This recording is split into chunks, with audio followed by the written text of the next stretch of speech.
Relationship advice. Update. My 23 female, little brother, 13 mil, hasn't said a word since my dad, 45 mil, called him a mistake, plus other things, 2 days ago. Original post. My little brother is the smiliest boy ever. He's extremely cheeky and talks a lot. He also gets into a lot of trouble at school.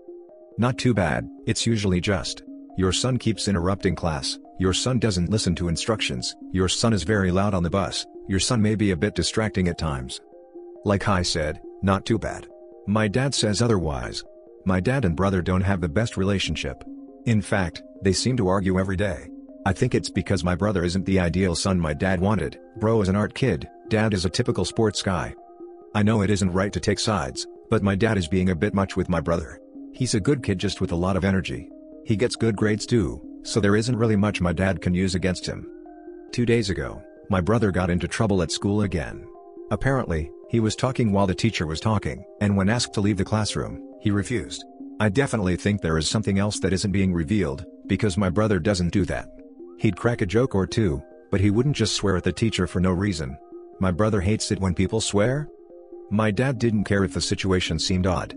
Nope, not at all. He picked him up from school and just shouted at him. According to my mom, my dad called him a mistake, a headache, and a sorry excuse for a son. He also made comments about whether he was straight, and asked him why he looked like a girl. Then, to top it all off, he threw away my brother's favorite sketchbook. I went over immediately and tried to talk to him, but on the first day, my dad refused to let me in. My brother left me on read when I texted him and didn't answer any of my calls. I went back again yesterday, and the whole time, my brother stayed in his room and refused to talk to me. He didn't go to school or anything either, just stayed in his room all day. I tried talking to him earlier today again, but he just ignored me. I asked my parents why he isn't going to school. He wasn't suspended or anything, and my mom just shrugged and said that dad would deal with it. She also said that he wasn't talking to anyone, so I shouldn't worry too much. Now my mom's getting on my nerves too. This is literally my last resort. I desperately need advice on how I can get my brother to talk to me. I need him to see that I'm there for him and that I love him and that he isn't a mistake, but I just don't know how. Now for the top advice before the update. It is absolutely right to take sides. Pick a side. His side. What did you text him? I'd probably try something like, "Hey, I love you. Dad's a jerk. I'll always be here for you whenever you need me." And then just leave him to open up in his own time. How easy is it for him to get to your place if he needs some space? Yeah, I've made it really clear to my parents about whose side I'm on. I texted my brother those exact words too. As for him coming over, it is completely possible. My friend, also roommate, is pretty well off and space isn't an issue. Plus, it won't be super awkward considering my brother knows her pretty well. I plan on asking if he wants to stay with me for a bit. Hopefully I'm able to see him tonight. It is not wrong to take sides. You should take sides. Your brother's side. He is a 13-year-old boy who's been fish-slapped in the face by his own stupid a-hole of a father. Tell your father he's a wanker, and your brother that you love him exactly how he is, and that you'll try everything to keep him safe and happy cause he's a great brother. I did tell my dad he was being an a-hole, but he just rolled his eyes and continued to insult my brother. I've texted my brother etc., just to tell him that I love him and that he's absolutely perfect the way he is. I know he's read them. I just hope that will be enough until I go over in some time. Has anyone at all heard from your brother in the last 2 days? I mean, anyone start texting his friends, other related people he trusts?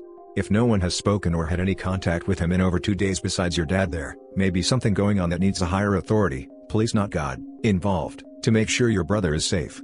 I hope to God he is safe and I just read this wrong or am overreacting. I really hope this gets better for you and your brethren's sake. I managed to contact one of his friends earlier, and apparently, they couldn't get a hold of him either. I also asked my aunt and she couldn't get him to answer her phone calls as well. I'm planning on going back to him and checking on him tonight because I am extremely worried. I hope he's safe as well and thank you for your concern/advice. And now for the update. My brother is fine. He looked absolutely horrible and was a complete mess, but he was alright. I went over last night and my mom let me in. I explained to her that my brother, you can call him Nicky, could stay with me for a while. She was easily convinced. My dad just told me to make sure Nicky doesn't ruin my life, to which I responded to with a big F you. He was kind of stunned, but whatever, I absolutely hate him right now. I took everyone's advice and basically told Nicky that I was here for him. I told him that I loved him and that dad was a major a-hole. I told him that I'd buy him more art supplies if he'd like, and I told him that he could stay with me for a while. It took some time, but my brother unlocked the door and basically just sobbed in my arms. It was probably the most heartbreaking moment of my life. My little brother just kept crying and crying, and all my parents did was roll their eyes. As of right now, he's fast asleep at my place and we're going to go shopping for stuff later.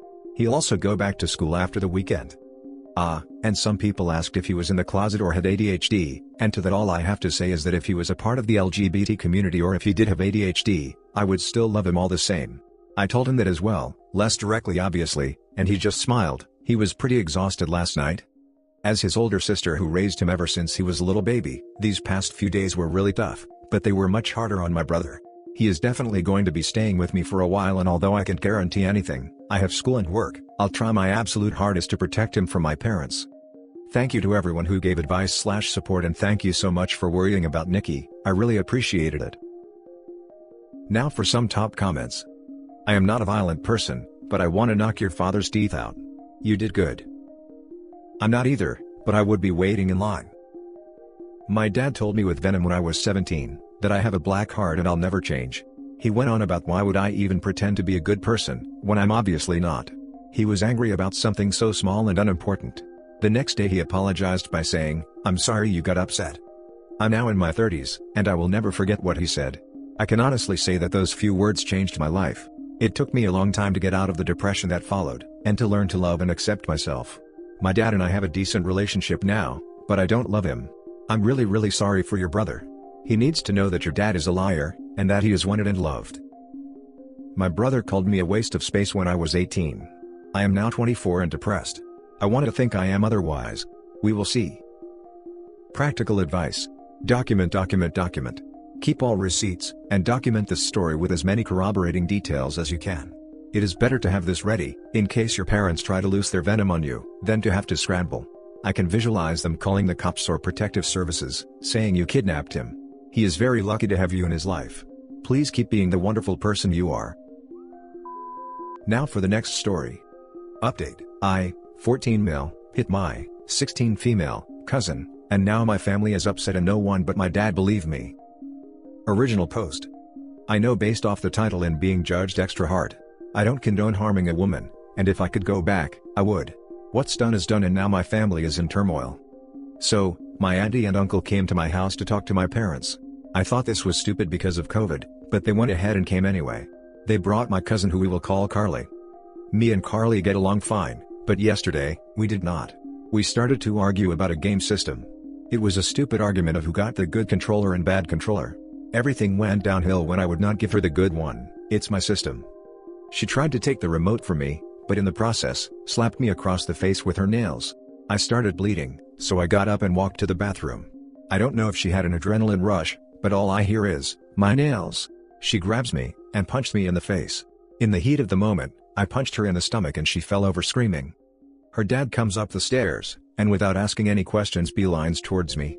He grabs me, then my dad came and grabbed him before he could hit me. Him and my dad were yelling pretty bad. My mom and Andy are talking to my cousin. My dad tells them to get out of his house. As of right now, I have gotten text messages and phone calls from my family, calling me a female beater. My dad is the only person to believe me. My mom is saying she believes me, but is acting cold. How do I fix this and stop my family from breaking down even more? I blocked my cousin and her parents, but I don't know what to do now. I also feel like my uncle really wants to fight me. Now for the top advice before the update. I say this as a mom of daughters, you absolutely have the right to defend yourself. Girls don't get a free pass to just punch you in the face and beat on you because you're a boy. Had you really beat her up it would be a different conversation maybe, but you met her force with equal force. You didn't start the physical altercation, but you should not just be expected to take it.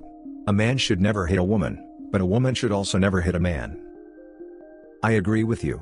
She shouldn't have put her hands on him and then play victim. I'm glad you defended herself. Quite honestly, given the ages, I don't really understand the gender issue here at all. Like, they are kids and by most timelines, your cousin is likely ahead of you in the puberty development cycle. Are you way bigger than her or something? She's just a little bit taller than me. Yeah, regardless of your family drama, don't stress out about the female beating bullcrap. You are a kid, she is an older kid, fights happen. Defending yourself is not harming women. She clawed you, got mad that she broke her nails clawing you, then punched you for her breaking her nails. So, you knocked the wind out of her. Her actions are to blame, not yours. Then her dad comes in and tries to beat a 14-year-old, but still calls him a female beater? Like dude, aren't you a kid beater, only beating people who you know you can beat and are underage? And now for the update. Okay, so thanks to everybody's advice, this will be the first and last update. Also, a lot of you asked which side is my uncle on. He is my mom's brother. I don't even think my dad's side even knows or cares about what happened. Okay, so to start, the day after my post my parents wanted to talk. As soon as we sat down, my mom apologized to me. According to her, she didn't know who to believe, and she also thinks regardless of what happened, nobody should have been fighting. She said a lot of things, but the end result there was, that she didn't mean anything she said to me, but that she was just disappointed and embarrassed that a fight even broke out. I asked her if my dad wasn't there, would she have tried to stop my uncle when he came up the steps? My mom said that my uncle wasn't going to hurt me, but she would have tried to stop him. I really don't believe her based off her reaction to this whole mess, but at least she apologized, so everything is normal between us. My dad said that me fighting her didn't matter nearly as much as my uncle touching me. However, he said I should just say sorry to my cousin for hitting her, and he would deal with my uncle. Let's call cousin Carly from now on.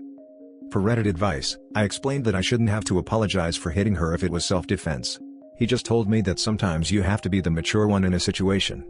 That even though I was wrong, I should take the high road, because next time something happens, people are more than likely to agree with the person who tries to make peace, than a person who doesn't try at all. He said I didn't have to apologize, and that it was completely my choice. I wasn't going to apologize, but I kind of agreed with him and decided I would. He said before I call Carly, him and my mom would talk to the rest of the family and my uncle about what happened. Later in the day, most of the family apologized for the text messages and phone calls. I'm assuming my parents talked to them. Some did not, but that's okay. Anyway, according to the people that did apologize, Carly and her parents had told a different story than me. Carly's story is that she had the remote first. I tried to take it from her, but in the process, I broke her nails when I grabbed her hand. She then said she was walking out the room to tell her parents when I grabbed her to stop her, and that I blocked the door. She said she slapped me because I would not let go of her. I'm assuming she told her parents she slapped me with the non-broken nail hand. That's the only way for the scratch on my face? Then I hit her. They also went on to say that they should have gotten involved without hearing the full story. I just told them thanks for apologizing. But it's not cool how you can just talk trash to your own family without hearing the full story. Some of them stopped responding after that, while some kept apologizing for it. I don't really forgive them for sending all those messages to me, but I'm glad that they at least admitted they were wrong. Anyway, my parents came to me later on in the day and asked me to call Carly. It rung one time, so I'm assuming she blocked me too. So, we decide to just call my uncle. My dad asked my uncle to apologize for touching me, and to put Carly on the phone so that we can all just move on. My uncle said no. They then started to argue about it. Long story short, I'm not longer welcomed over my uncle's house and they're no longer welcome to ours. My mom tried to calm them both down, but it didn't work. My uncle is set on regardless of what my story is, I should never hit a woman, and that I should be lucky my dad was there because anybody with a daughter wouldn't let them get hit by somebody. So in the end, most of the family apologized and they're talking to me again. The ones that did not apologize I don't know. My uncle is no longer allowed in our house. I lost an Xbox controller. I have no idea what my cousin is doing. Some of you thought she was pregnant, she is not, but I'm done with her anyway at this point. I'm assuming my dad, mom, and uncle are going to work it out one day, but until then, it really doesn't affect me. But that's it. Everything's as good as it's going to get for now. To the family members that did apologize, I still want to talk to them. I'm hoping that they didn't mean some of the things they said to me, but that they were just angry in the moment. To the ones that didn't, I'm no longer going to talk to them. My mom wants me to because it's her family, but she said she wouldn't make me. My dad said it's my call if I want to talk to them. So yeah, thanks Reddit. Now for some top comments. Your uncle is the reason your cousin thinks she can put her hands on people and get away with it. Maybe it's a good thing they're no longer welcome around, they sound like toxic people. You and your family are better off. This needs way more upvotes. Your uncle raised an a-hole child, and was going to put hands on someone else's child. Adults have no place hitting kids, let alone other people's children. Screw him. I can't believe how immature the adults in your life are, with the exception of your dad. Instead of asking questions and scolding you both in a constructive way, they proceed to attacking you verbally and physically. I'm glad that most of your family issues were corrected. That dad really is a level-headed good dude. He tried to allow the son to make a peace, but always gave him options and always backed the son. What a great role model. The only real loss here was the controller. This is definitely a big L. I'm broke, so I have to wait to buy a new one. Carly owes you one for sure. But don't get your hopes up. Any chance your parents would go for splitting with them to get one? And of course, it's really Carly/her parents who need to return/replace the controller. At this point, there is no chance for Carly giving it back. My parents give me an allowance, so it's not going to take that long for a new remote. So, they don't have to split it with me, but it would be cool if they did. And that's it for this video guys. If you have thoughts to share, leave a comment below. Don't forget to hit like and subscribe if you like this content. I'll catch you in the next one. Good day everyone.